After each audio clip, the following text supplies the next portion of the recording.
Yo everybody, welcome back again di Bitcoin Update. Happy Tuesday. Sorry ya kita late for update. Udah 2 harian teman-teman. Habis hari Minggu flat, hari Senin juga flat gitu. Jadi saya mau live streaming aja rasanya bingung ya mau bahas apa gitu kan. Dan karena saya bingung, saya mau tanya sama teman-teman, kira-kira yang menarik kita live streaming ngomongin apa ya? Mungkin materi technical, mungkin seputar fundamental, mungkin seputar altcoin secara bigger pictures, atau kita ngomongin soal jangan ngomongin deh tapi Q&A gitu kan. Q&A juga bisa seru teman-teman sekalian. So let me know ya kalau kita mau lakuin live streaming kira-kira kita bahasnya apa ya enaknya teman-teman. Nah, untuk updatean terakhir, jadi kabar terbaru yang jelas teman-teman pasti udah pada tahu juga ya, yaitu seputar Jerome Powell ya. Ini lumayan mengejutkan teman-teman karena di hari Senin pagi tepatnya itu dolar indeks tiba-tiba mendadak rontok. Rontoknya tuh kayak boom gitu ya tiba-tiba gitu. Secara signifikan banget di sini. Itu diakibatkan oleh kehilangan kepercayaan atas upaya untuk Federal Reserve itu tetap dalam keadaan independen atau tidak dalam tekanan dari politisi dan lain-lain gitu. Tapi pada akhirnya dengan kita bisa bilang dengan statement yang clear dari Jerome Powell di sini, ini mengejutkan sih guys ya, karena malam-malam loh, nih dia bilang tuh good evening gitu kan, itu bukan sore, maybe sore, tapi yang pasti bukan pagi, bukan siang gitu, ini malam dan hari Minggu. Ya, yang dibahas apa teman-teman? Menurut saya it's quite funny ya, karena yang diangkat lagi itu ceritanya adalah soal renovasi daripada gedung perkantoran Federal Reserve gitu. Teman-teman masih ingat dong foto ini gitu ya kan, ketika si kakak beradik ini ketemuan terus kayak lucu lah ya kalau kita lihat tingkahnya gitu. Apalagi upaya Trump untuk ngedorong supaya interest rate turun gitu kan. Terus Jerome Powell tetap bisa dibilang saya sih lumayan salut ya sama Jerome Powell, karena dia bisa mengeluarkan statement seperti ini, otomatis akan lebih banyak lagi tekanan ke dia, specifically ke dianya doang teman-teman. Kita bukan ngomongin seluruh anggota Federal Reserve ya, tapi dia doang gitu. Yang manakala dia sebentar lagi juga udah mau selesai masa jabatannya, ya kan?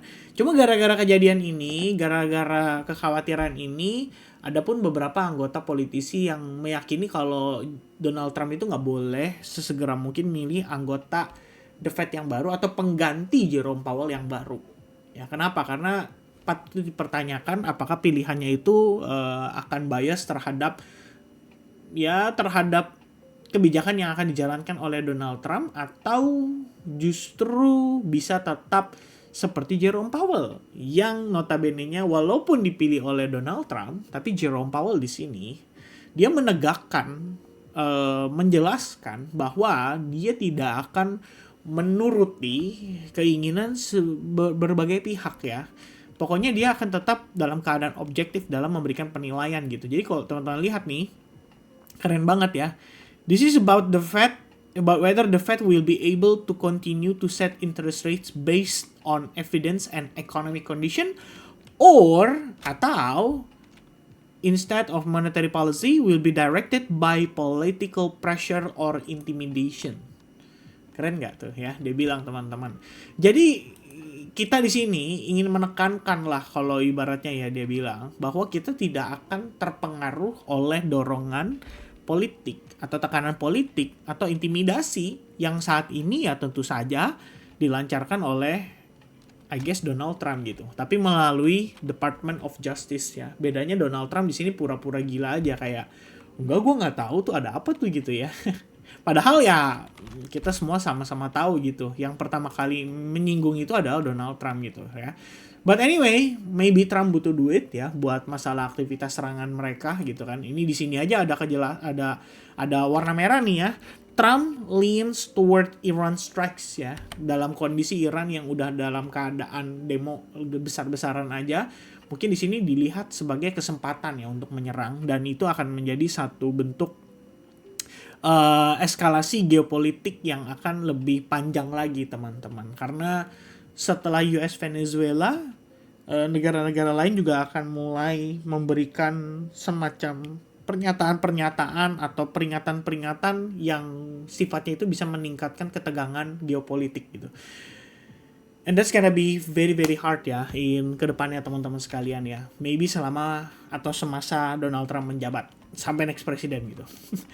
Anyway guys, dari kita ngelihat yang kondisi tersebut setelah Jerome Powell disinggung itu, apa yang terjadi? Dollar index rontok, kemudian S&P 500 dan Nasdaq juga rontok di Senin paginya gitu ya. Atau lebih tepatnya kita bilang ini pada saat sesi Asia gitu. Cuman recovery during New York session. Jadi ketika S&P 500 naik dan kembali menciptakan new all-time high ini di sekitaran 6.980-an poin itu, Bitcoin-nya juga ngikut.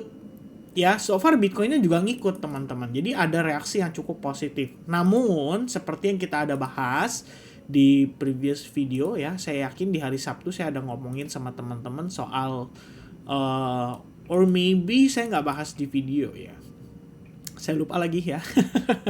Kayaknya saya ngomongnya di Telegram deh. Saya singgung soal Bitcoin daily range, the risk behind the liquidity di akhir pekan gitu kan. Dan ternyata beneran gitu ya. Artinya ada sweep ke atas, ada dia turun sweep ke bawah, kemudian dia balik ke tengah dan pada akhirnya kita konsolidasi lagi gitu. Jadi kita flat lagi gitu kan. Nah, dengan flatnya kayak begini dan reaksi pada saat New York Session kemarin, informasi apa yang kita bisa dapatkan sih gitu kan. Kalau kita lihat saat ini teman-teman, ini pergerakannya malah jadi berbentuk sebuah pola atau sebuah channel gitu. Di sini saya pakai anchored VWAP. Ya, saya pakai 2 VWAP. Jadi VWAP itu adalah average weighted price ya, teman-teman sekalian. Average volume weighted price VWAP atau volume weighted average price. Terbalik-balik guys ya. Yang benar itu ya, volume weighted average price ya, VWAP. Oke. Di sini saya hapus aja deh ya biar kita analisanya juga lebih enak ya teman-teman sekalian ya. Jadi saya pakai VWAP teman-teman, kita ngambil dari recent swing-nya. So swing yang kita dapatkan itu adalah yang di paling bawah ini, yaitu low point ini, kemudian high point ini gitu. Nah kebetulan kalau teman-teman lihat, kita itu tersqueeze ya, tersqueeze di internalnya itu, dan sebetulnya kalau kita mengacu pada pergerakan time frame 4 jam, teman-teman bisa lihat kondisi kita itu membentuk sebuah ascending triangle pattern. Oke? That's the first thing gitu. Nah teman-teman, kalau misalkan Anda mau adjust dan diubah menjadi sebuah ascending channel, ini juga nggak salah gitu. Pada dasarnya kita ngelihat memang dia hanya sedang terkonsolidasi saja. Ya, kalau misalnya saya daripada pusingin pola, mendingan saya lihatnya kayak begini tuh. Bahwa saya ngelihat dia membentuk sebuah range. Syaratnya untuk kita melihat adanya pergerakan lebih impulsif ya harus dia breakout dulu gitu. Ya, saya udah bilang sama teman-teman di SAG kemarin, kita ada live streaming. Guys, ini karakteristik harganya itu bener-bener percis banget di era 2022. Ya, tepatnya itu pada saat Desember 2022. Oke, kalau teman-teman lihat di sini secara karakteristik ya, mirip banget tuh. Oke, di sepanjang Desember kita ngelihat dia flat ya, ngebentuk range itu lebih kurangnya 12 hari. Habis itu impulse up, impulse down. Ya, cuma sebentar doang, kayak beberapa hari doang ya, 5 harian. Habis itu apa teman-teman? Lihat lagi. Dia konsolidasi lagi. Panjang banget. Ya, konsolidasi atau sideways di sebuah range yang sangat tight sekitar 22 hari. Sampai kapan? Kalau waktu itu sih sampai 9 Januari. Akhirnya kita ngelihat ada first push yang tiba-tiba langsung impulsif gitu kan. Kalau sekarang apakah kita akan membutuhkan waktu yang sama? Jadi kita ngelihat dia butuh waktu sekitar 20 harian something itu. Ya mudah-mudahan sih enggak ya. Karena kalau kayak gitu bakal boring parah sih. Cuman kalau kita lihat Desembernya itu mirip banget. Ya 14 harian lebih kurang yang kita udah flat gitu di situ. Di sini kalau misalnya kita lihat baru jalan 6 hari. Ya saya rasa mungkin market udah mulai puyeng gitu ya. Para retail juga udah mulai puyeng gitu kan. Kalau dari range secara keseluruhannya, ini udah 53 hari. Biasanya teman-teman, proses sideways itu bisa berlangsung cukup lama, antara 2-3 bulan. Jadi kalau misalkan sepanjang November, Desember, November akhir, Desember awal sampai tengah, sampai akhir, kita cuma sideways konsolidasi doang, itu artinya apa teman-teman? Ada proses akumulasi yang sedang berlangsung. Akumulasi order yang sedang berlangsung. Dan sifatnya itu bisa kemudian disambut dengan pergerakan yang sangat-sangat impulsif. Jadi teman-teman harus aware dan kalau bisa tetap preparing untuk kesempatan itu. Ya, catch the momentum ketika market lagi menunjukkan kondisi seperti ini. Karena biasanya konsolidasi itu nge-lead ke pergerakan yang impulsif. Nah, overall kalau kita lihat dari daily perspektif ya, atau daily time frame, sebetulnya sih view saya masih sama. Kita masih bisa expect adanya possibility untuk retest terhadap level $100.500 lebih kurangnya. Dan alasannya adalah kita ngelihat beberapa hal masih sama teman-teman, yaitu berbicara soal SMA 200, kemudian kita berbicara soal si SMA 50 yang saat ini posisinya sudah berfungsi sebagai support gitu kan. Jadi ada beberapa hal yang bisa menguatkan ke apa ya kalau kita bilang ya, menguatkan probabilitas itu, meningkatkan probabilitas itu untuk bergerak seperti itu. Ya, di sini ada ascending triangle juga yang bisa nantinya nge-lead ke potensi terbentuknya sebuah, ya kita sebut saja kayak sebuah bear flag pattern.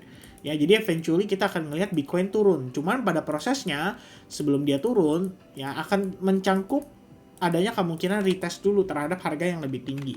Nah, sampai saat ini view saya masih sama.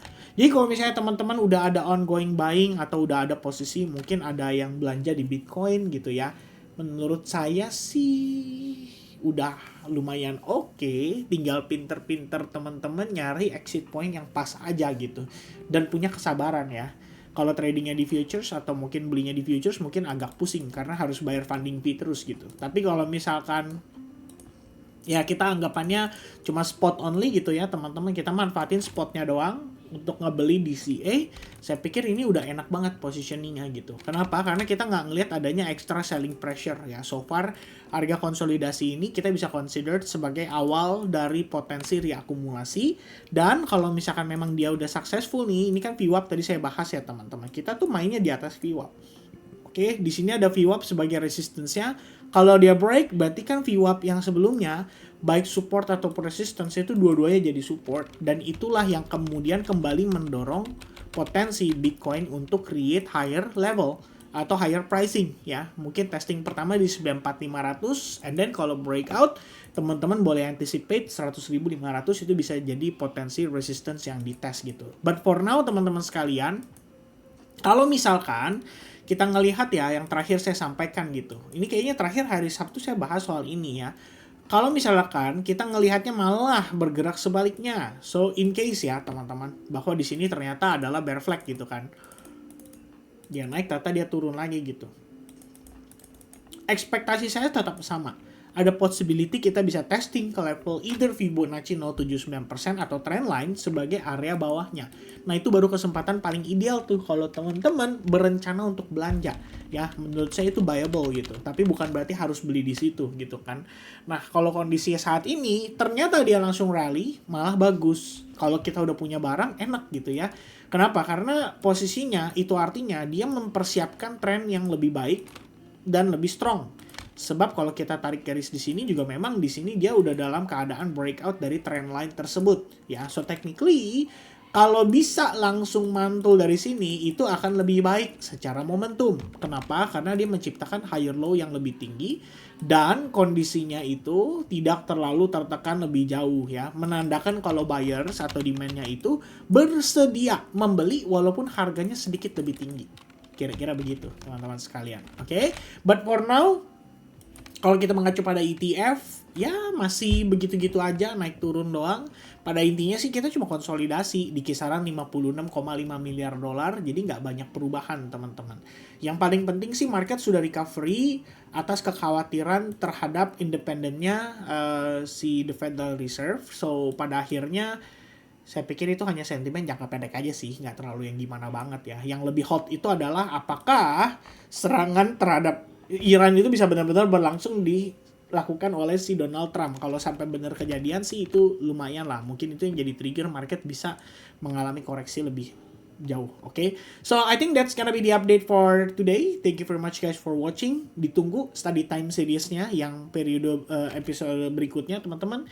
Mudah-mudahan yang nanti akan bisa membantu lebih banyak atau reach out lebih banyak teman-teman traders yang sedang dalam berproses dan bisa bermanfaat videonya. Oke. God bless everybody and have a nice day guys. Cheers. Bye bye.